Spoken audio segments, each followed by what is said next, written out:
Hello મિત્રો, સ્વાગત છે તમારું અમારી યુટ્યુબ ચેનલ ગુજરાત એક્ઝામ ગુરુમાં। અત્યારે જે હાલમાં ચાલતી ફોરેસ્ટ એક્ઝામને લઈને બ્રેકિંગ ન્યૂઝ આવી રહ્યા છે, જેમાં ખૂબ જ વિદ્યાર્થીઓ માટે સારા સમાચાર છે। આ એક્ઝામ હમણાંથી બહુ ચર્ચામાં ચાલી રહી છે, કારણ કે આની અંદર નોર્મલાઇઝેશન સ્કોરની કોઈ પણ વિદ્યાર્થી હતા, અમુક વિદ્યાર્થીઓ હતા જેને 135 માર્ક્સ હોવા છતાં પણ મેરિટ લિસ્ટમાં નામ નહોતું, અને અમુક 110-80વાળા હતા તેમના પણ મેરિટ લિસ્ટમાં નામ હતા। આ અંગે સરકાર અને ચર્ચા કરવામાં આવી હતી અને મહત્ત્વના ન્યૂઝ મળી રહ્યા છે। આ ભરતી લઈને મુખ્યમંત્રીના સ્તરે પણ ચર્ચા કરવામાં આવી હતી, જે હાલમાં થાય છે। તેમાં એવું નક્કી કરવામાં આવ્યું છે કે તમામ વિદ્યાર્થીઓના માર્ક્સ પણ ટૂંક જ સમયમાં લિંક મૂકવામાં આવશે। તેમાંથી તમે જોઈ શકશો, કોઈ પણ વિદ્યાર્થી અન્યાય ના થાય તેવી રીતે મૂકવામાં આવશે।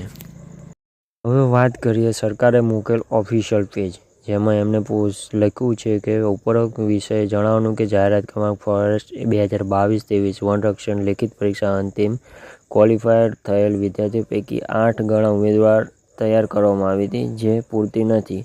તેથી તેમાં હવે 25 ગણા, 8ની બદલે જે હતા એ હવે 25 ગણા વિદ્યાર્થીઓ બોલાવવામાં આવશે અને 25 ગણા લોકોની ઉમેદવાર યાદી તૈયાર કરવામાં પણ આવશે, જે વિદ્યાર્થીઓ માટે ખૂબ જ સારા સમાચાર છે।